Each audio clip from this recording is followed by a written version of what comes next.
मैंने पास 3 इयर्स के अपने बैचेस के 5 टॉपर स्टूडेंट से बात करी जो पहले एवरेज थे। उन स्ट्रेटेजीज, उन टेक्निक्स के बारे में बात करी जिन्होंने उन्हें एवरेज स्टूडेंट को टॉपर बनने में हेल्प करी।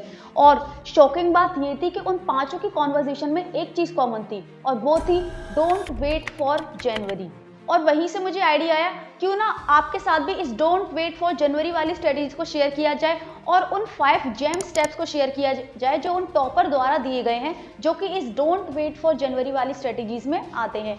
सो नमस्कार स्टूडेंट, मैं हूँ Radhika Singh from make real achievement और आज हम इस वीडियो में ब्रेक डाउन करने वाले हैं कि कैसे वो एवरेज स्टूडेंट टॉपर के बराबर आकर खड़े हो गए और एंड में रिवील करेंगे इन पांचों के रिजल्ट्स। शुरुआत करते हैं अपनी शुभ लाइन के साथ, let's together make our achievement real and let's get started. तो सबसे पहली टॉपर निशा ने हमें बताया सबसे पहला gem step, the compound effect of early start. Nisha ने हमें समझाया एक छोटी सी एनालॉजी कि कैसे उसने एक छोटी सी कैलकुलेशन, सिंपल सी कैलकुलेशन का यूज करके अपने आप को 95% स्टूडेंट से आगे कर लिया। उसने सोचा कि अगर वो नवंबर से 2 घंटे पढ़ना, रेगुलर रिवाइज करना स्टार्ट कर, जो भी इसे स्कूल, जो भी इसे कोचिंग में पढ़ाया जाता है, और इसे वो कंसिस्टेंसी के साथ जनवरी तक कंटिन्यू करती है, तो उसे 120 यानी कि 120 घंटे का एडवांटेज होगा। यानी कि अगर जो बच्चे जनवरी में स्टार्ट करेंगे वो उनसे 120 घंटे आगे होगी।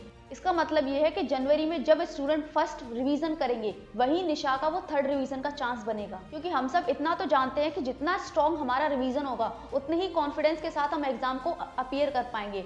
यही स्ट्रेटजी सिर्फ निशा ने लगाई कि और बिना ज़्यादा एक्स्ट्रा मेहनत की निशा ने अपने आप को 95% स्टूडेंट से आगे कर लिया। क्योंकि यहाँ आप खुद सोचिए, उसने सिर्फ मिनिमम 2 आवर्स दिए, मिनिमम 2 आवर्स सिर्फ और सिर्फ रिवाइज करने के लिए। उसने ना 4, 5, 6, 7 घंटे नहीं करी, उसने सिर्फ लिया 2 घंटे। क्योंकि एक्चुअल में क्या होता है कि मैटर ये नहीं करता कि आप कितने घंटे पढ़ रहे हो, मैटर करता है कि कंसिस्टेंसी के साथ आप कितना पढ़ रहे हो। तो उसने ये सब कंटिन्यू किया जनवरी तक और वहीं वो 120 आवर्स से बच्चों से आगे हो गई। यानी कि उसने ज़्यादा बिना कुछ ईजी तरीके से, बिना कुछ ज़्यादा मेहनत किए 95% स्टूडेंट से आगे कर लिया अपने आप को। क्योंकि निशा के according grind when they all rest and rest when they all panic. और ये वाला फंडा वो अप्लाई करती थी कि जब सब लोग रेस्ट करते तो वो मेहनत करती थी, और जब सब लोग पैनिक कर रहे थे यानी कि जनवरी में बहुत ज़्यादा प्रेशर होता है, जहाँ पर बच्चे रिवीजन करना होता है, प्री बोर्ड स्ट्रेस का प्रेशर, ये सब हैंडल करना पड़ता है। लेकिन वही निशा आराम से काम होकर अपने कॉन्सेप्ट क्लियर कर रही थी, क्योंकि उसने रिवीजन पहले ही कर चुका था और ये उसका थर्ड रिवीजन का चांस बन रहा था। इस वजह से निशा ने एकदम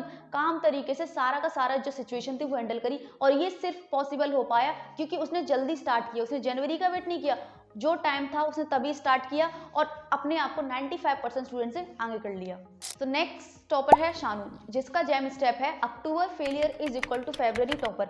उसका सिंपल सा था, उसने जब हमसे मिली और उसने बोला कि मुझे अपने नवंबर में अर्ली स्टार्ट का एडवांटेज मुझे अपने रिजल्ट में देखने को मिला, क्योंकि नवंबर और दिसंबर में अर्ली स्टार्ट करके उसने अपने सिलेबस का रिवीजन किया, अपने सिलेबस में मिस्टेक करी, प्रैक्टिस करी, और उसका मेन टारगेट था मिस्टेक्स को पकड़ना, क्योंकि उसके पास इनफ टाइम था अपनी मिस्टेक करने का, देन सुधारने का, फिर दोबारा मिस्टेक करने का, फिर सुधारने का। और कहीं ना कहीं उसने हमें बताया कि ये एडवांटेज जनवरी वाले स्टूडेंट के पास नहीं होगा, क्योंकि जनवरी वाले स्टूडेंट के पास पहले ही इतना सारा प्रेशर होता है, प्री बोर्ड का टेंशन, रिजल्ट का टेंशन, बोर्ड की प्रिपरेशन, रिवीजन का टेंशन। तो ये सारी जो टेंशन होती हैं ये बच्चों पे प्रेशर बिल्ड करती हैं, जिसकी वजह से अगर वो मिस्टेक करते भी हैं तो वो उनको इग्नोर करने लग जाते हैं, ना कि उन्हें सुधारते हैं, क्योंकि उनके पास इतना टाइम नहीं होता कि वो उन मिस्टेक को सुधारें। इसलिए शानू ने बताया कि उसने जल्दी स्टार्ट करके कैसे अपनी मिस्टेक्स को पहले ही सॉल्व कर लिया था, जबकि बच्चे जनवरी में उन मिस्टेक्स को कर करके पैनिक हो रहे थे, और जिन मिस्टेक्स को स्टूडेंट जनवरी में फेस कर रहे थे उन्हें शानू पहले ही सुधार चुकी थी। तो इसलिए उसके पास इनफ टाइम बचा था, क्योंकि शानू के according start early, fail fast और फिक्स एवरीथिंग वाला कॉन्सेप्ट बिल्कुल बेस्ट है किसी भी एवरेज स्टूडेंट को टॉपर बनाने में। तो नेक्स्ट टॉपर है हमारा दिव्यांशु, और उसके अकॉर्डिंग सक्सेस का जेम स्टेप है to understand the psychology of procrastination. और मेरे अकॉर्डिंग भी इस वीडियो का सबसे इंपॉर्टेंट स्टेप, क्योंकि अगर प्रोकास्टिनेशन ही करते रहे तो निशा और शानू द्वारा बताए गए जेम स्टेप्स को कैसे फॉलो करोगे। और इसी चीज को समझा दिव्यांशु ने और सही टाइम पर सही एक्शन लिया। उसने सोचा कि अगर कोई भी चीज मुझे स्टार्ट करनी है तो सबसे पहले मुझे प्रोकास्टिनेट करना छोड़ना पड़ेगा, और इसके लिए सिंपल सी उसने हमें ट्रिक बताई कि वो जब भी पढ़ने बैठता था या फिर जब उसका मन नहीं करता था, उसका ब्रेन उससे कहता था नहीं थक गया है, क्योंकि हमारा ब्रेन एक इल्यूजन क्रिएट कर देता है ओवर थिंकिंग कर कर और हमें लेजी बना देता है। तो इस चीज़ को उसने रोकने के लिए क्या किया कि जब भी उसका मन नहीं करता था पढ़ने का, तो वो अपने आप से कहता कि मैं सिर्फ 5 मिनट पढ़ूंगा, सिर्फ 5 मिनट, मैं पहले बुक खोलूंगा। वो अपने टारगेट को ब्रेक करने लग गया। उसका टारगेट ये नहीं था कि मुझे 2 चैप्टर पढ़ने हैं, उसका टारगेट था कि मुझे बुक खोलनी है। देन उसने फर्स्ट टारगेट कंप्लीट किया, बुक खोलने वाला। फिर देन उसने अपने आप को टारगेट दिया कि मुझे 1 पेज पढ़ना है। फिर उसने 1 पेज पढ़ा, तो ये टारगेट भी कंप्लीट हो गया। फिर उसने टारगेट बनाया कि मुझे अब 2 पेज पढ़ने हैं, फिर देन 2 पेज, और ऐसे करते करते करते करते करते करते उसकी आदत पड़ गई ये सब करना। और ये आदत वो इसलिए, ये हैबिट वो इसलिए डाल पाया अपने अंदर बिकॉज उसके पास टाइम था। क्योंकि अगर जनवरी में ही हम ये सब स्टार्ट करेंगे तो हमारे पास इनफ टाइम नहीं बचेगा। इसलिए नवंबर और दिसंबर में उसने स्टार्ट किया और ये हैबिट अपने आप में डाल ली। क्योंकि जेम्स क्लियर की एटॉमिक हैबिट्स के अकॉर्डिंग किसी आदत को डालने के लिए हमें सिर्फ 21 डेज की जरूरत पड़ती है, और 21 डेज के लिए हमें चाहिए 1 महीना। तो अगर हम जनवरी में ये सब काम करेंगे तो हमारे पास पहले ही इतना टाइम नहीं है कि हम ये सब कर पाएं।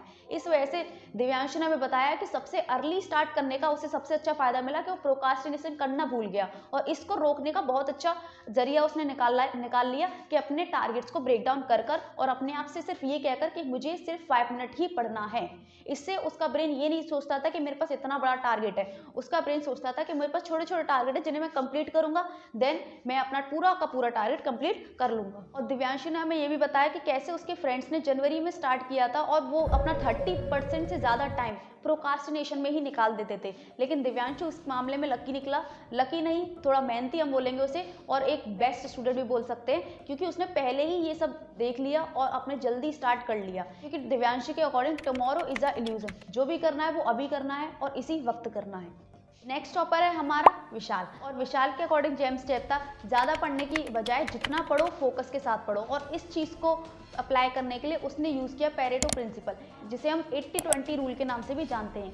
इस रूल के अकॉर्डिंग हमारा जो 80% सिलेबस होता है वो हमारा 20% सिलेबस में से आता है, जिसे मैंने पहली वीडियोस में भी डिस्कस किया है। तो विशाल ने नवंबर और दिसंबर में PYQ सॉल्व करे, प्रीवियस ईयर पेपर को एनालाइज किया, और ऐसे कर करके उसने उन टॉपिक्स को नोट किया जो बार बार रिपीट हो रहे थे, जो कॉन्सेप्ट बार बार रिपीट हो रहे थे, जिसमें बार बार क्वेश्चंस पूछे जा रहे थे। देन दिसंबर के एंड तक उसके हाथ में एक ऐसा ब्लूप्रिंट था जिसमें वो कॉन्सेप्ट और वो टॉपिक्स थे जो बार बार रिपीट हो रहे थे। और इसीलिए जब जनवरी में स्टूडेंट पूरा सिलेबस मगअप कर रहे थे, उसी वक्त विशाल के हाथ में एक ऐसा ब्लूप्रिंट था जिससे सिर्फ उसी पे फोकस करना है, यानी कि उसने पहले ही ये पता कर लिया था कि कितना सिलेबस कौन से टॉपिक से आता है। और ये पॉसिबल हो पाया बिकॉज उसके पास इनफ टाइम था PYQ सॉल्व करने का, प्रीवियस ईयर पेपर सॉल्व करने का और उन्हें एनालाइज करने का। इस वजह से उसने बताया कि मेरा जल्दी स्टार्ट करने का सबसे अच्छा मूव ये रहा कि मैंने ये सब करके 90% स्टूडेंट को पीछे छोड़ दिया।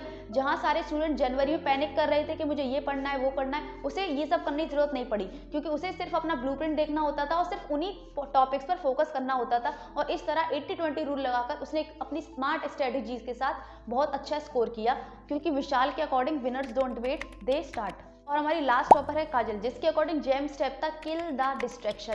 काजल ने एक सिंपल सी स्ट्रेटजी फॉलो करी, वो थी पेन पेपर स्ट्रेटजी। इसमें काजल क्या करती थी, जब भी पढ़ने बैठती थी तो अपने साथ एक पेपर और पेन लेके बैठती थी, या फिर अपने पास एक डिस्ट्रैक्शन शीट यानी कि एक नोटबुक रखती थी। और जब भी वो पढ़ती थी और स्टडीज में जो भी चीज़ें उसे डिस्ट्रैक्ट करती थी उन्हें वो पेपर पर लिख लेती थी। जैसे पढ़ाई के बीच में फ़ोन चेक करना, पढ़ाई के बीच में किसी को कॉल लगाना, और स्टडी खत्म करने के बाद में जब वो इस डिस्ट्रैक्शन शीट को देखती थी, इस पेपर को देखती थी, और फिर उसका नेक्स्ट मूव होता था कि उन डिस्ट्रैक्शन को हटाना जो इंपॉर्टेंट थे ही नहीं, जैसे कॉल करना फ्रेंड को जो कि बाद में भी वो कर सकती थी, फोन को चेक करना जो कि इतना इंपॉर्टेंट नहीं था जो वो बाद में भी कर सकती थी। तो उन डिस्ट्रैक्शन को वो काटती थी और कोशिश करती थी कि नेक्स्ट टाइम वो डिस्ट्रैक्शन उसकी डिस्ट्रैक्शन शीट में ना हो। और ऐसे करते करते करते करते उसने क्या किया, सारे डिस्ट्रैक्शन को हटा दिया और एंड तक उसके पास सिर्फ एक ब्लैंक शीट बची जिसमें कोई भी डिस्ट्रैक्शन नहीं था।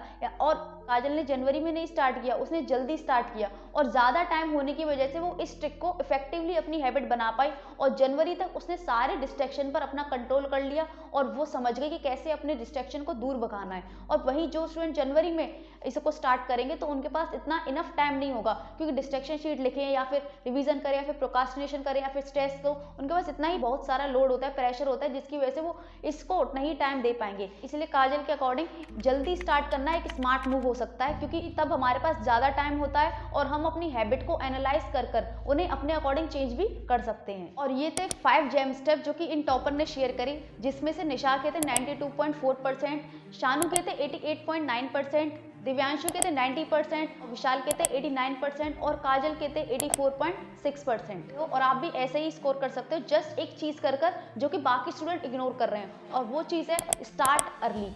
इसलिए आप भी जल्दी स्टार्ट करो, भले ही स्मॉल स्टेप से करो, 1 घंटा आधा घंटे से स्टार्ट करो, ताकि इतना टाइम हो आपके पास कि जनवरी तक आप इस टाइम को इंक्रीज कर पाओ। और इस वीडियो को उस फ्रेंड के साथ शेयर करो जो कि जनवरी में सीरियस होने की सोच रहा है, और कमेंट सेक्शन में स्टार्ट अर्ली लिखकर आज से ही शुरुआत